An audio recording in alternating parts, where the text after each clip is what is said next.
खिलाफ। आपका नाम क्या है? मेरा नाम अब्दुल वहीद है, मैं पीसी हूँ। मेरी ड्यूटी 3 महीने पहले मलिक जेल पे ड्यूटी थी। मलिक जेल से ट्रांसफ़र कर दिया गया है सेंट्रल जेल कराची। अभी 3 महीने से मेरी तनख्वाहबारी बंद है। मेरा घर मलिक जेल पर घर है मेरा, वहाँ पे मुझे सुप्रीडेंट साहब मुझे हरासमेंट कर रहा है। अपना घर, सरकारी घर खाली करके दो।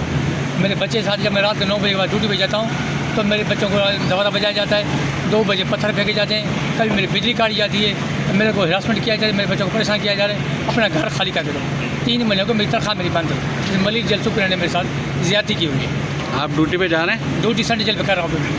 ड्यूटी कर रहे हैं आप? हाँ, उसके बावजूद सुप्रीडेंट जेल का अमला कह रहे कि वहाँ पे सुप्रीडेंट साहब ने लेटर लिखा है कि इसकी तनख्वाह बंद की जाए।